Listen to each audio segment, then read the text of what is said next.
my name is, if you don't know me, I'm Pat McInerney. I'm got a little history for you first. Back in 2002, there's this guy that used to live in this township named Jerry Brunetti, and he looked through the Municipal Planning Code, which is the book that controls all the things that municipalities can do in Pennsylvania, and he found there was this thing that you could incorporate in your township called an Environmental Advisory Council, and ding, ding, ding, a little thing went off in his head, and he said, this is what we need. So he goes to the board, and he says, we need to institute an Environmental Advisory Council. And they listened to him, and they did.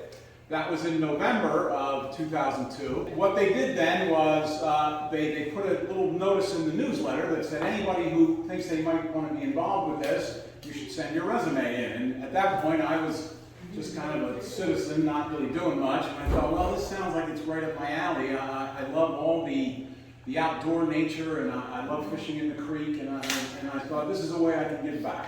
So I put my application in, my resume, and pretty soon I got a call from Jerry Brunetti. He said, hey, I read your thing, why don't you come out, we're going to have this little get-together meeting.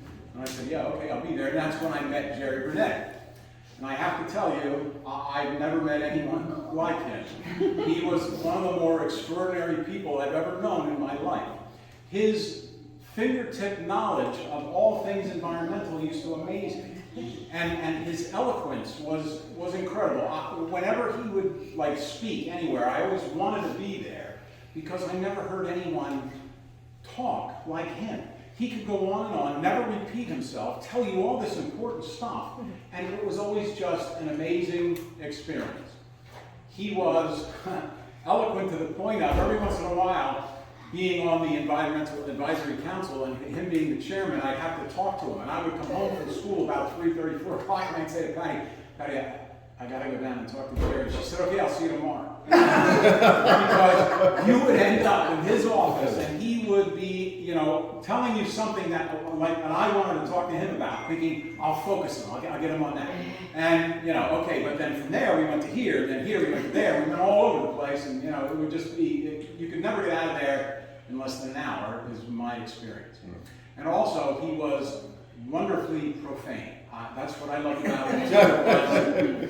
The language that he used was always so expressive. And he was, having known him for, unfortunately, such a short time, he was truly one of the most remarkable, inspirational people in my life. And what we wanted to do today, besides, all that backbreaking fun stuff that we did, was unveil and dedicate. Would you help me take this all down here? Just grab that other side. Now, if you've been here, this picture has been here for a while, all right? But the plaque is new, and this is actually kind of a temporary plaque, but we're going to keep it here anyway, because when we get the actual brass one, we're going to keep them both up here, because this one has a lot of other things on it that, are important, all right? So here it is. This is the building that you're standing in was envisioned by Jerry. He heard that the Delaware River Joint Toll Bridge Commission was giving away lots of money. As long as you had a bridge in your township, you could apply for it. Now, he heard about it late in the process, and he went to the board and said, listen, we got to put something together right now because this is due by the end of the month. And he managed to slap together a grant proposal. It was 1.6 million, I think was the number.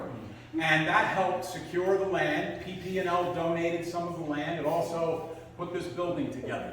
And it was just one of the many different things that Jerry was able to accomplish in this township, all right? There's a number of other things up here that you can read later, all right? And so like I said, the building we're standing in today is largely the result of the brain of Jerry. John left, but of course, here's what Jerry would like to do. He'd have the big ideas, and then say, okay, John, you can handle that. Okay. So John, he was the project manager, and he put it all together, and you can't discount his contributions. But like I said, Jerry was quite a thinker and quite a guy, and an amazing person to have in our township. And it's just tragic that it came to an end much too early. So once again, thank you for coming. The lunch is out here. If anyone would like to say words, you can certainly do that now, or you can say, okay, we're ready to eat.